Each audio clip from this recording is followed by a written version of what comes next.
Okay, welcome. I'm Fritz Mayer, for those of you who don't know me, Director of Polis. Thank you all for coming today. We have a great session. I'm rarely as excited as I am to have a speaker here today as I am to have Tamera Luzzatto here. I did want to say before I introduce Tamera, I just wanted to say just a word, or at least acknowledge the shooting in Pittsburgh, and take just a moment for all of us to maybe reflect a bit on where we are as a country. I don't want to editorialize, but it's I don't think it's any shock to any of you that we are in really worrisome times. And obviously that was a horrific event. So let's just take just a moment to reflect on that, and then we'll begin.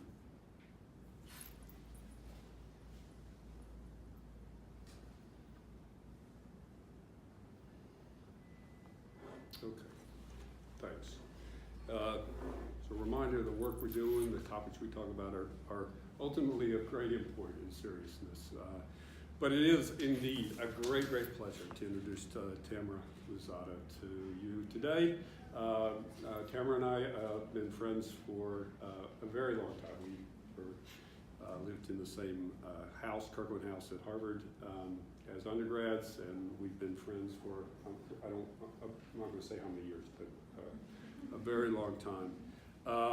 We're very old. Because we're old. That's what I'm trying to say. Long-time friendship once you get old. Yeah.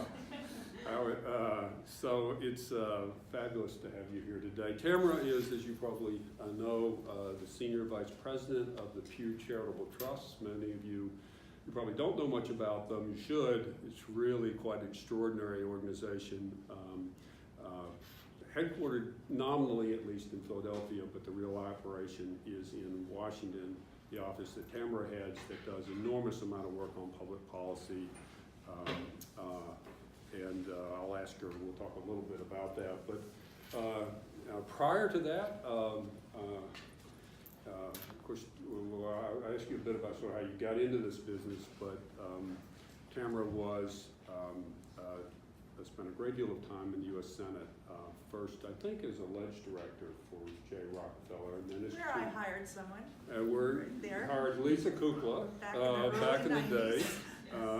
And then as chief of staff to Senator J. Rockefeller from West Virginia, and then was recruited to be chief of staff for a young, freshly minted senator from New York named Hillary Clinton, where she served as chief of staff to Senator Clinton in her years from 2001 to 2009, I believe, in the Senate. And so, entire term. She would say the scars to prove it. Yeah. So few people really have the perspective that Tamera has on the Senate in particular, but really on the political scene in Washington from the years you served in the Congress, and even and certainly now as well at Pew, where you're engaging with members of Congress and their staffs, and we'll talk a little bit about that. So.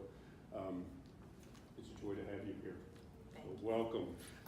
What we'll do is we'll sort of do a little interview at the beginning, and then we'll open up for questions and see what you want to talk about and take advantage of Tamera being here. So let me just start with start at the beginning, or maybe not at the very beginning. Place to start. Exactly. So how did you get the book? How did you get involved? So involved in politics? It actually starts when I was a teenager, which was in the 60s. So that's a way to underscore that I am that old. But he's a year older than me, so he's even older. Thank you very much, youngster. My father was a Presbyterian minister. We didn't have a cent in Manhattan. And being a teenager in the 60s, I went through the assassinations of Martin Luther King, Bobby Kennedy, President Kennedy. But also, that was an era where there was an enormous amount of energy in civil rights and women's rights, and also opposition to the Vietnam War, as well as an awareness of the environmental dangers that were threatening our planet, that are probably soon to kill our planet. So Earth Day being created in 1970. So when I was a scholarship kid in an all-wealthy, all-girls school, and brand new in 7th grade, in 1969, there was something called the moratorium to end the Vietnam War, to demand the end to the Vietnam War. And I led my 7th grade class to demand that we be allowed to go out and participate in the protests. I lost, we lost, but we did get typewriters in our, for our classroom, so we could write our congressional delegation to beg them to oppose the war. These were machines that you used to write on back in the day. Yeah, I still have my clipper, you know, and a real telephone. So I say that because I thought a lot about what caused me to be so politically active at Harvard, where I met Fritz. By the way, I met him when he was so behind in preparing for his test, and I think he had like never change. in study period, he had something like a stack of novels this long. Don't tell them this. That he was going to pull an all-nighter to read so that he could, you know, maybe pass that course, for all I know. So You shattered my reputation. I'm sure. I have more to tell. I have a lot more to tell. So when I got to college, Harvard has what you might have heard of, something called the Institute of Politics, and it has probably a similar mission to what you do with Polis. And I realized when I was at college that I'd been very caught up in the issues, the policy issues that I was very passionate about. And then I kind of made the connection to getting politically active, because of course you need people that share your values and your policy positions to actually have the impact about the policies one has passions about. There was a presidential, first time I voted when I was in college, it was when Carter was elected. And I got very active in the Institute of Politics. I was the first woman president of the Harvard Democrats Club, and that was when a lot of women were doing the first, so got press all over the country for it. Loved it. Didn't love Harvard so much, but I loved being politically active. So I got that classic, I couldn't afford an unpaid internship, but I definitely wanted to go to Washington, and I got a wonderful summer job after my junior year. And that led to a really, truly wonderful start. And when I ran into you, when you were also working in Washington, my first job in Washington was at the then very small federal agency that ran VISTA and Peace Corps. So I kind of was thrown into the world of national service, and you know, now Peace Corps is a separate agency, but the Corporation for Service absorbed VISTA, houses AmeriCorps, you know, finances City Year, things like that, and since Teach for America has been created. So that was the most wonderful start for a 22-year-old to really be working with true leaders in, I would say, you know, progressive policies, progressive politics. Then, as Roll Call wrote about me when I became Hillary's chief of staff, Tamera Luzzatto, new chief of staff to Senator Hillary Clinton, worked for the disastrous Mondale campaign and the pathetic Dukakis campaign. So that's a really great way for my bio to be summarized. But I did work, I then went on to have a job in the Mondale campaign organizing the environmental world and being his advisor on environmental policies. After that disastrous loss, I realized I didn't want to focus on environmental issues, and my heart is truly in domestic policy issues, is in healthcare and poverty and justice, et cetera, et cetera. So some brand new senator, hundreds in seniority, took a chance on this person that had not worked on the Hill, never went to graduate school, didn't want to work on the issues she had some expertise on, and he hired me as an LA, and within a couple of years I became his legislative director, and then finished as his chief of staff. And as Lisa knows, Jay Rockefeller was an exceedingly driven in the best sense of the word. I mean, really, really wanted to make a difference. That was back when West Virginia had an entirely Democratic delegation. It's now entirely Republican, except for one kind of fake Democrat, Senator Manchin. And so life was very different then, and he also happened to be on committees. And this is really, I would say this is one thought that explains how one does or doesn't do things that can matter in Congress, which is one's committees are really, really important if you're in the House or the Senate, because that's where most of the action is and ought to be. You saw the Kavanaugh hearing, how that committee was structured and who was the chair, and the ranking member played a big role in how that committee went. But Jay was on very powerful committees, meaning with jurisdiction to do really important things. So I had just the time of my life. I kind of ran his Washington life, because our then chief of staff was born and bred, devoted to West Virginia.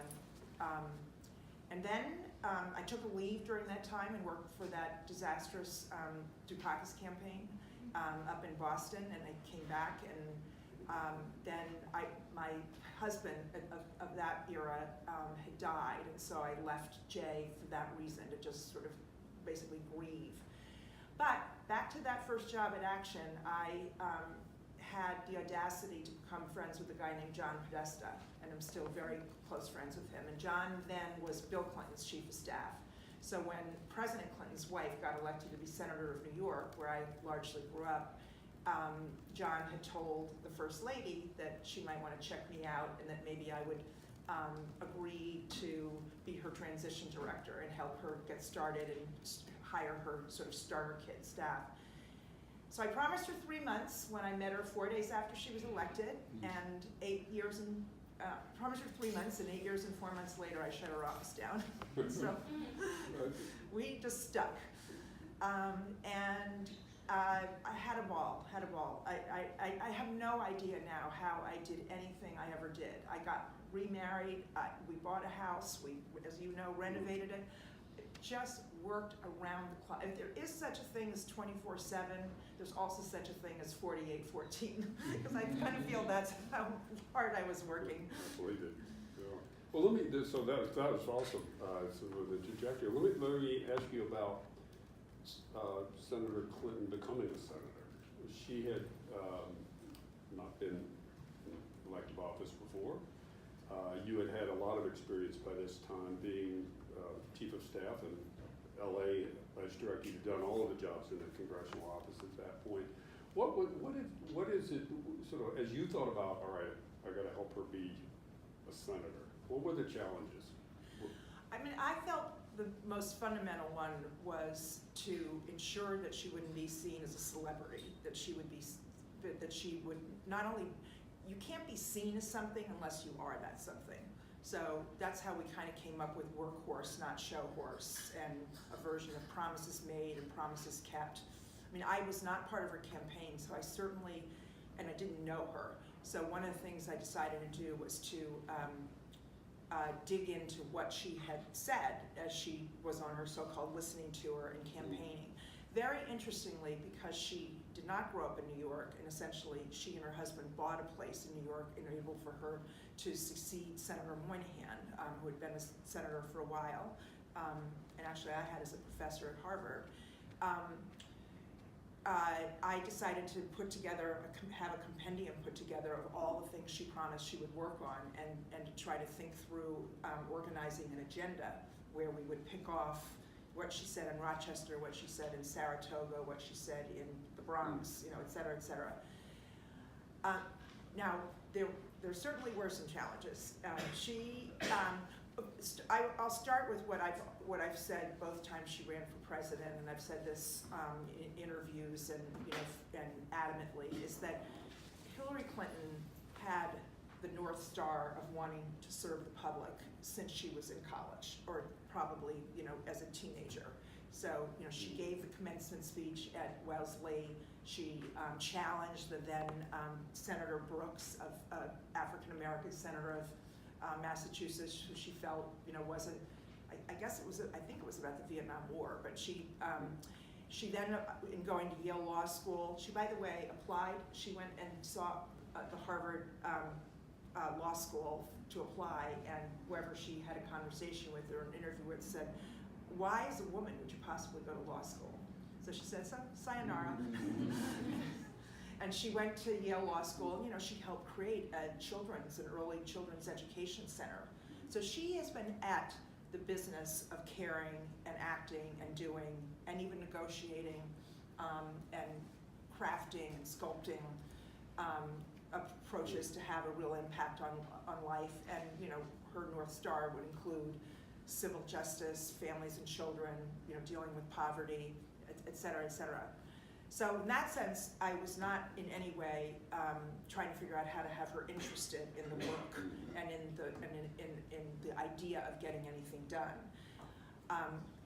But I was up against, she had been so demonized, and a couple Republican senators who I somewhat knew and even got to know better in my time with her literally would admit to me that one said, he said, "I think we all thought she would walk in with horns." I mean, they had so started to believe their rhetoric about her, and they just couldn't conceive that she would be somebody that they would like. So among the things, so I'll at some point sound immodest, but I kind of got to be known as the advisor to new celebrity senators. So Barack Obama asked to see me, because he, of course, was a rock star when he got elected to be senator of Illinois. Al Franken and I spent time together, and a whole bunch of senators kind of wanted to know how to avoid that show horse celebrity, crown. And she really was a workhorse, and cared passionately. So. Yeah, and just to follow up on one piece of that, at least those senators who imagined she had horns, or more generally, were there particular things that you did to try to break that down, or that she did, or that you facilitated? One thing I said is, when you go over to the floor to vote, walk all over the floor. As I thought about being senator of New York, you really think about it, New York has enormously concentrated urban areas. It has also an enormously large swath of rural areas and farming. And then, of course, we specialize in suburbs. So I said to her, there's not going to be a single senator, no matter what his or her state is, where you won't have something in common. And so, go around there and introduce yourself and ask about his or her family and his or her state and his or her interests, and that created all kinds of friendships. So I will tell one really funny anecdote, which is that there was then a senator of Montana. He was a big burly guy. He was actually an auctioneer out in Montana. He had about an IQ of 2, but he has passed away, so I'm not insulting him right now. He and she ended up on the train together from our office building over to the Capitol in order to vote, and got in a really great conversation. So she calls me from the floor, and she says, "So Tamara, the strangest thing happened to me. Conrad Burns was just really nice to me, and thought we might have a cup of coffee." I said, "You have to do it." I said, "He chairs the telecommunications subcommittee on the Commerce Committee. Your broadband bill is exactly what you want him to take an interest in." And I mean, that would be a classic exchange of what I would thankfully be able to say, knowing the Senate and knowing the senators and knowing what how they tick. So to fast forward, I get a call from his chief of staff who wanted to see me. They did have a cup of coffee. They got along enormously. There's a lot of Midwest in Hillary Clinton. There's a lot of just hang out and and gossip and everything else. So I mean, she has a great sense of humor. And she loved to say, I know, you're right, you were right, that kind of thing. So this was one of those moments where they had a cup of coffee, they had a good time. His chief of staff later called me, wanted me to see him, wanted to get together, and Burns came up with the idea of creating a caucus together, so that there would be a Burns-Clinton caucus to promote the universal access to 911, which was in his jurisdiction and which we had a reason to care about in New York. We had a very publicized incident then of actually a daughter of an assemblyman that called 911 being kidnapped and ultimately killed in the trunk of a car, and 911 didn't go to the EMT, to the rescue office, and a lot of carriers at that point were making sure that they would go to like their customer service center, and we all pay for 911 on our iPhone bills, and even if any of you have a landline, you would pay for that too. So we agreed to do the caucus.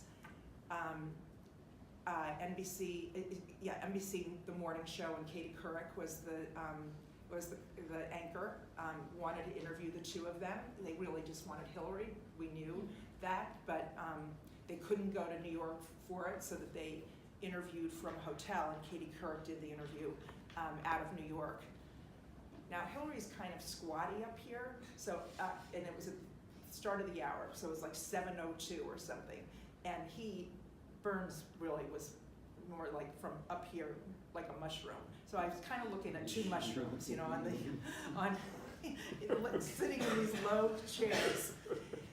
And so we set a condition, as we did, to ensure the workhorse, not show horse, that she could only ask them about the caucus and related issues. She was not to ask Hillary about anything else, because that was the only reason we were agreeing to go on it. Because at that point we weren't doing any Sunday shows or any of the networks. But unlike Conrad Burns, Hillary, we murder boarded her, if you know that phrase. We walked her through every possible hot topic, even though we had set that condition, but of course we didn't believe that she would keep her word, and she didn't. We walked her through all the hot, cold questions. So Katie Couric, very diligent, asking questions, so that's something that no viewer was interested in at all, meaning telecommunications policy and 911 and working together. And then finally, she finishes by saying, now, Senators Clinton and Burns, I can't have the two of you together without me asking you about what you think, and this was Bush 43 was the president, about President Bush's demand for a constitutional amendment to ban same-sex marriages. And I will admit, and she's admitted this too, that Hillary was not all that certain about her position. So Katie Couric kind of leaves it open to these two senators, and Hillary says, I have to defer to my senior senator. And you can tell he was so unprepared for that question. There was no murder bordering Senator Burns. And he had no idea what to say. So he just desperately reached into some pocket of his and he said, well, where I come from, we don't really like government telling us what to do at home. And then Katie said, and Senator Clinton, and she says, you know what, I agree with Senator Burns. So she never had to utter a word about how she felt about that amendment. Well, I am sure that there'll be many questions about Senator Clinton and what she's related to. So I won't pursue that now. But I did want to sort of, in a little way, turn to the present. And maybe we could talk a little bit about the work you're doing now that relates to the same thing in a way you were just talking about. So how you bridge divides, how you bring people together. But maybe get you to sort of reflect a little bit about,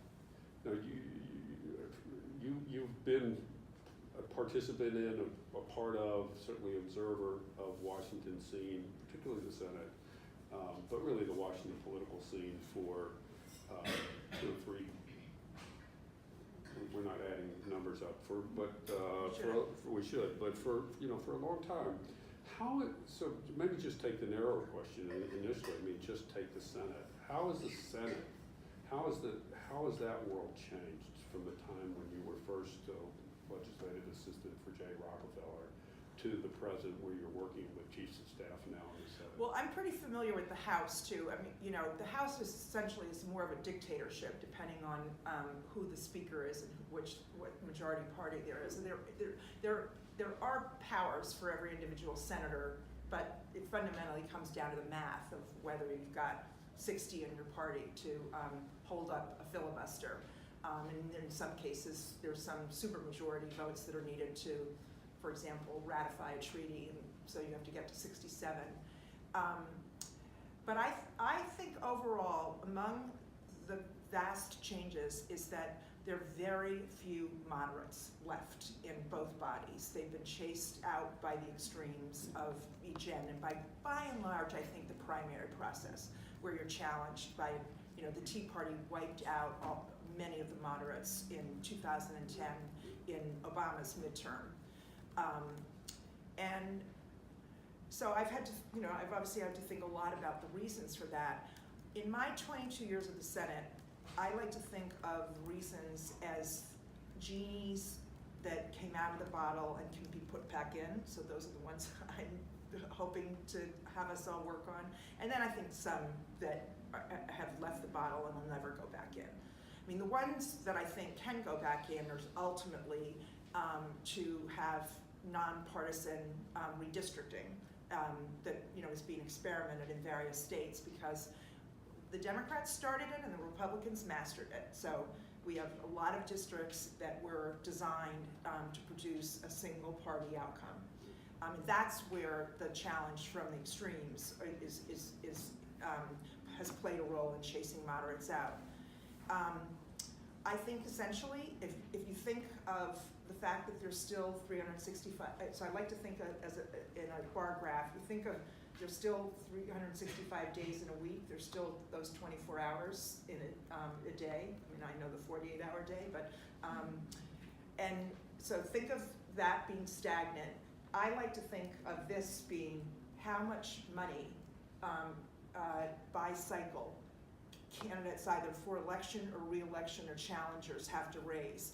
So where is that compromise? It's in, I really, you know, I've got to be on the road. I can't, no, don't have a vote until Tuesday morning, because I really need Monday to be in, you know, maybe they call it home district days.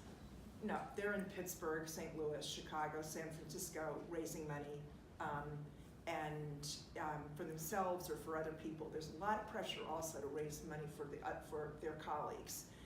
So when you no longer are at the job, meaning in your congressional office or on the floor or at your hearings, you have very little time to deliberate, to think, to attend, you know, a meaningful hearing. You're under an enormous amount of pressure to make decisions, you know, very quickly.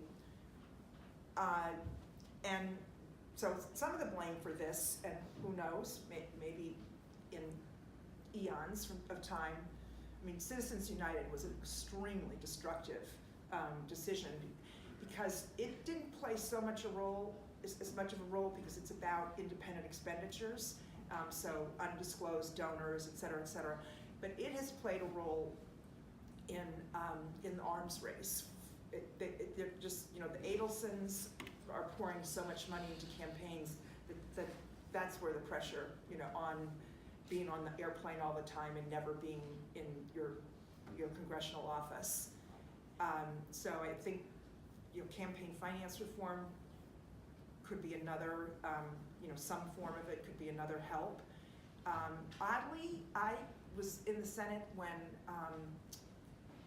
when C-SPAN didn't exist and didn't basically, you know, convey the Senate, broadcast the Senate, and there's a dark side to transparency. I think that when that United States Senate suddenly was beamed onto everybody's TV live, the days, and I went through a year and a half of this, of having a true debate take place on the floor, it all of a sudden was replaced by people having scripts and charts and no longer saying, I hadn't thought of that, my distinguished colleague.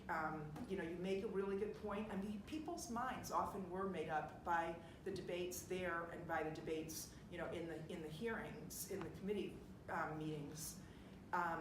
And then, to go with, I think that underbelly of the white light of transparency is the proliferation of immediate media coverage.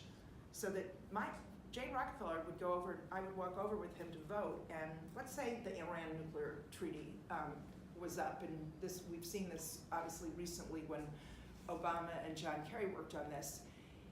If Senator Rockefeller had been asked by a camera right in his face as he comes out of the senator's elevator into the Capitol where reporters are allowed to stand and said, "So Senator Rockefeller, what do you think? Are you going to vote for or against the Iran nuclear treaty?"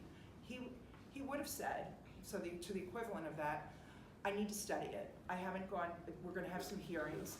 If anyone like that said that right now, there would be unbelievably negative press coverage. Senator Rockefeller has no idea what his position is on the Iran nuclear treaty.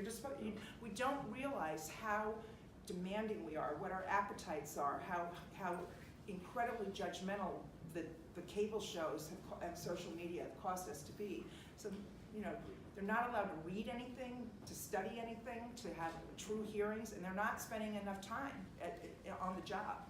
The other thing I know we've talked about is they're not spending a lot of time with each other. I mean, that's a corollary in a way to not spending time on the job. And it's sort of a segue to some of the work you're doing now with Pew.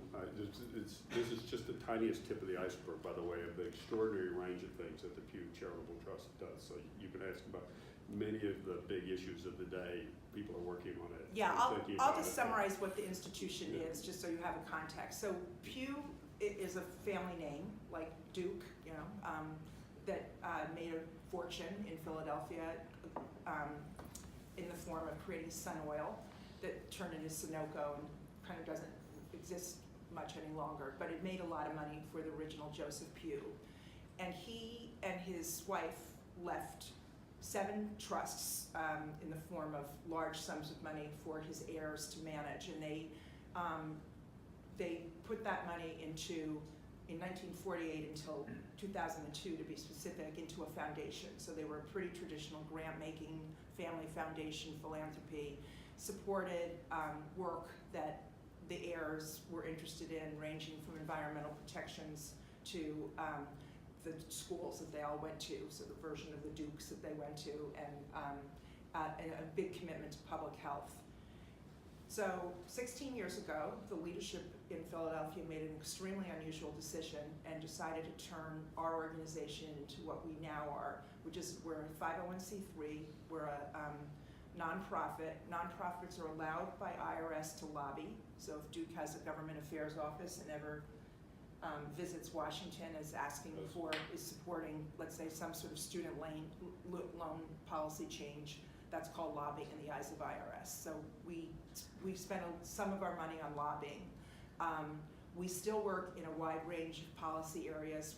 There's a little bit of us that's a think tank, so we put out a lot of reports where we've researched areas like payday lending or why do people save and what would cause people to save for their retirement and at what age, what are the triggers, all the way to often that research will lead us to decide that we are going to advocate for some kind of policy change, for some solution, some reform, some version of a land conservation effort. We're very involved on the environmental side in kind of trying to preserve species and land and marine areas with the idea that this planet needs to sustain biodiversity. My shop runs, by and large, is organized to be the chief strategic advisor to those policy projects. So I hire people that are seasoned in lobbying and in advocacy and in creating coalitions. But also, as Fritz was referring to, when I was Hillary's chief of staff and very much seeing and feeling bad about this decline in any kind of bipartisanship and when seeing that the compromise had become a 4-letter word and losing the moderates, as I talked about, I suggested with a couple of Republican chiefs, senators chiefs that I knew, and obviously a couple of other Democratic senators chiefs, that maybe we should try to do something that senators were no longer doing, and that is to get together socially and get to know one another, because there was no mechanism in the Senate to help people at my level that kind of are like mini CEOs and CFOs of these small businesses, otherwise known as a senator's office, that can range from 30 to 100 people. I mean, so you're running a fairly complicated operation with a pretty large budget and doing a lot of hiring, never any firing, but you know. So we created the Bipartisan Senate Chiefs of Staff Initiative. And after Pew had made that change, this was in 2004, my predecessor, my job at Pew came in and said, we should fund your project. This really fits into Pew's commitment to serving the public good and to contributing to a healthy democracy. So since then, since I started at Pew, which was 8 years ago, that project has been, it's enormously popular. The chiefs love it. And we get them to get together, we have a speaker, some kind of program we have to in order for, under the ethics rules, to provide them the lubricant of bipartisanship, which otherwise is known as alcohol and free food. And so under the rules, we have to have something that they're being studious about. And a couple of funders, other foundations who are also interested in trying to, restore the health of our democracy, approached me a few years ago to see if I was willing to help create a similar effort for House Chiefs of Staff. And so starting 3 years ago, we've been doing the same thing every month. The House is in session and therefore the Senate is in session. We try to bring in a speaker or a panel or something that would help them get to know one another. And there are 435 House members, so there also are 435 House Chiefs of Staff, with only 100 obviously in the Senate. So a little harder to help them really get to know one another. But this was based on what really has disappeared in the Senate. When I started in the Senate in '85, most senators lived in Washington, and they and members of Congress have done an enormous amount to damage their own reputation and to basically lower, I think, their own sense of self-esteem. So they've never given themselves the salary increases to be able to afford to live in Washington and to therefore commute between Washington and their home state. Any of the senators that live nearby, obviously that was easy for them. Plus, they're not just necessarily going home. They're going to their fundraisers. I mean, that's why they don't want to be in Washington.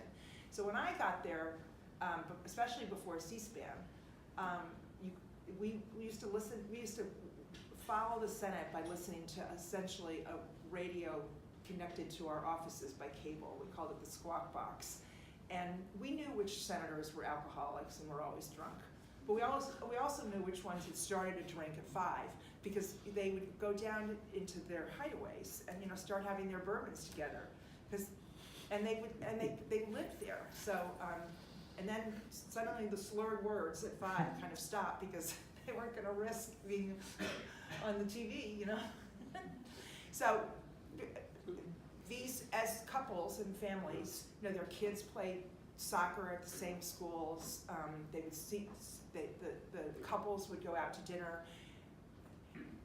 Like you said with one of your projects, until you really know one another personally, and unless you know one another more personally, then that is the basis for trust and for being comfortable with coming and finding some middle ground, giving somebody more than a few inches. Yep. No, we found that work, a lot of the work we're doing, trying to just makes a difference when you know somebody, you look them in the eye. I want to open up for questions. Have your question ready. I just want to ask one more question though, which is maybe on a more positive note in terms of the trends, and that is the extraordinary number of women who are running for office, survived the primaries, and not just at the federal level, but state level around the country. I know we were looking a little earlier at Emily's list. I guess the real question is not so much the prediction, but what is the significance of that in your view? Why does that matter? I think it starts with what motivates them to run or to be politically active. I used to train women candidates for Emily's List, and you can't reach. I don't want to oversimplify things, but in seeing women in elected office in the House and the Senate, they tended to they were creatures, let's say, that were more open to compromising and to working together across the aisle, and they tended to be more passionate about let's just call them bread and butter issues, home-based, problems, assisted living, nursing home coverage, health benefits. They, as moms and daughters, they knew what a pre-existing condition was. They did not have to go find a dictionary that a bunch of those other members had to. And very driven by economic issues. So, I saw a whole batch of women get much, much more energized when Hillary first ran, which was for the 2008 primary and lost to Obama. But boy, did they go nuts in her 16 race. And so that really opened up a lot of pores for women that never imagined caring about any particular issues, let alone politics. My husband and I have a 13-acre property in northern Virginia in what's called Loudoun County, and it's a town of 2,000 people and 10,000 cows. But among those 2,000 people, I know several women, one who cooks, caters for home parties, one who teaches ceramics, and one who's a real estate agent. They all practically live together. Trump's win just absolutely set them on fire, and they've been, and they are, I think, going to be responsible for defeating an incumbent Republican female member, actually, because they've just been so brilliant and so passionate in how they've organized. With many other women, they were among the people that rented a bus the day after the inaugural came into Washington. So I think that's wildfire. So I did just look on my phone that Emily's List just reported a dozen or more ratings by Charlie Cook's political firm that's known for being particularly accurate and particularly objective. And from the start of these 12 or so female candidates that were rated had, in his mind, less of a chance to win, Democratic candidates. This Emily's List email, of course, trying to get me to send them more money, summarized where they are right now. And out of, let's say, 12 or 14, that all of them have swung either as far as from likely R to likely D. And that's the biggest swing you can go. So they all swung in the direction of D. So if any of you didn't want that swing, or don't want to see that swing happen, I'm just pointing out that that's what's going on out there. Just stating the facts. You're not Right. happy about that. But it was a fact. I was excited. Well, all of us are, the stakes are pretty high nationally and in so many ways on Tuesday. I assume everybody in here has already voted, so I won't proselytize again. If not, you know where to do it. Why don't we open up for questions in the time we have remaining? Please, Anna, anything at all? Yes. Hi, thank you so much for being here today. I'm wondering if you support term limits for the Senate or the House, and why or why not? I'm ambivalent. What I don't like about them is the notion that you can't, if you do a good job, that you can't come back and continue to do it. So I think I'm more in the know as I even start to utter a sentence about it. I'm definitely against them for governors. One of the saddest, you once had one, I think, right? Or North Carolina for a long time. So Virginia, they Terry Sanford only had this. one term. So Virginia limits has a term limit of one term, of one 4-year term. Virginia has had really, really good governors, and they haven't been able to serve for another 4 years. Will be good for Justin Fairfax, our alum, who is currently the lieutenant governor. Yeah. So maybe he's next in line. So we'll make that change after Justin in office. Yes. Good. Did you ever disagree with Senator Clinton? And if so, how did it make you feel to disagree? And kind of what was how did you go through that process? For many students here are going to go into the regular world. It was not easy, because she can be fairly opinionated. But I developed this for Jay Rockefeller too. One module for any difficult issue that I kind of came to. I would organize an hour of time with her and bring in anybody from the office that had either expertise or even had a strong point of view. So it was usually someone from our press office, our communications, because they were thinking about how that issue looked or played, as well as the person that had that policy responsibility. And I would set it up to be a discussion and a little bit of a debate, and we always gave her a one-pager that did the pros and the cons. Usually I think with a recommendation, but nonetheless, not easy. I learned, she'd been a first lady, so one of the things, there were often things that she thought she ought to be able to do in the Senate, and so I made the big mistake at some point of saying to her, which was easy to say to Jay Rockefeller, but you can't do that. And I got this look like nobody tells me what I can't do.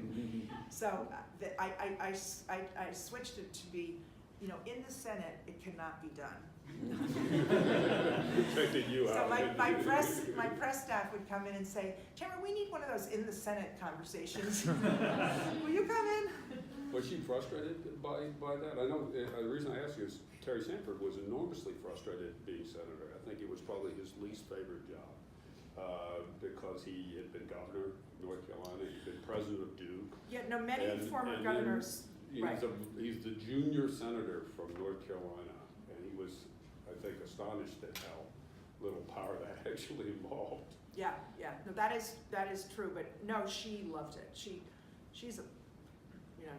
just a policy fanatic, so addict. And she actually really did like figuring out a solution with someone else. I mean, she was on the Armed Services Committee, and of all things, McCain, despite what he said about her, in other settings, loved traveling with her, because she also mastered, the issues that were before that committee. So they did what they call CODELs, that are known as, congressional delegation trips. Yes. You spoke a little bit about extremes, especially on our current political climate, and kind of the spectrum of what our democracy looks like right now. What can you say to pros and cons of these extremes, and do you think there's any way to kind of bring people to think about more moderate visions? Well, I guess what I wish is that the extremes would understand that no one in any other aspect of life outside of what they think they're promoting in politics, and therefore policy. I mean, the thing is, politics is the means to getting outcomes and to having, government either do something or stop something from being done or not allowing it to be done. Is that, so when I sit around in my house with my husband, and when I think about how much I would like to, have an extension to the house, I mean, I kind of know something about the family budget, so I can't really take the extreme position of, David, I demand an extension of my house. And that's what's going on with these purity tests of you can't, you have to compromise in some way and give towards the other direction if you want to have an actual result. I mean, I could maybe get him to renovate the bathroom, that kind of thing, but it's unrealistic, and they shouldn't be in office if they're going to have a purity test, because you can't get anything done. You can't get anything across the finish line. So if you're in office and if you want, if you're telling your constituents that you want to have such and such an outcome, then you gotta, you've got to decide what you'll give in order to get for the good of the public. So that's my, and I also have I'm super allergic to demonizing, categories of broad swaths of people. So there are some that denied President Obama the ability to appoint anybody to the Treasury Department who had ever. You have really a great bug collection here. Yeah, I don't know what the fly is. Yes, sorry. Yeah. Welcome to the South. I think it's an extremist fly. It's probably some sort of drug, now. You're probably I'll stop talking then. literally being bugged. So, there was a position from the far left that President Obama couldn't be trusted to select someone that had worked on Wall Street to be in his Treasury Department. Well, President Obama is not going to elect a right-winger that is going to be against financial protections and financial reforms, and that's a little too purity for me. You worry, as a Democrat now, you put it on your partisan hat, do you worry that there's sort of in the battle within the Democratic Party that this is happening in the Democratic Party as well? I think there's less of it than in the Republican Party, and I think that's been pretty much affirmed by even the Norm Ornsteins and the Thomas Manns that have been more, sometimes lean more towards the more conservative view. But there's just, let's face it, the Republican Party more easily raises money to the tune of many, many millions than the Democrats do, and that buys certain positions. So a major Democratic donor is not buying the idea of denying climate change. Yes. Do you foresee there being any change to gun rights in the next 10 to 20 years? Yes, I have a lot of insurance policies that I've swallowed into my bloodstream to prepare for Tuesday. But if there is any kind of wave, and if young people did vote the way all of you have, the message is that it's time to look at gun restrictions. And I think, as I last heard, since Parkland, I think 26 states have passed, including in red states, have passed gun restrictions. And states have an enormous amount of power. I mean, it's easier to get things done in states because of the proximity between the governor and the state legislators and their own constituents. I think it's also easier, I think, to hide from one's positions and what you're kind of preventing from happening when you're in Congress. But I do think that that should they all vote in the way the Parkland kids went all over the country on behalf of voter registration and on behalf of door knocking and everything else, that there'll be some new restrictions. Well, we are just about out of time. One quick one, and then we'll. Do you have predictions for 2020 as far as what Democrats and people run, and if you think any Republicans will challenge Donald Trump in the primary? I'm quite certain someone will challenge him. The Democratic field appears to be getting ready to be exceedingly crowded. So no predictions there, but I just can't conceive that Trump wouldn't have a Jeff Flake or somebody like that, a Kasich again, that will try to offer an alternative. I mean, Boehner did say when he was speaker, as he was kind of gotten chased out of being speaker of the Republicans in the House, that he doesn't recognize the Republican Party. He sees a Trump party, but he's not sure what the Republican Party is. But very crowded on the D side. Well, you know, as the old curse goes, may you live in interesting times. We certainly live in interesting times. It's wonderful to, you know, you've seen a lot. You've done a lot of things that, you know, worrisome, but you know, it's you're such a testament to the, you know, positive what you can do, and it's, I find it encouraging that you do see some of these, you know, It's all I can possibilities think of. for getting us out of this mess. So, but thank you so much for being here. Thanks for sharing your Yeah, thank you, history and everybody, the for coming. insights, and thank you all for being here.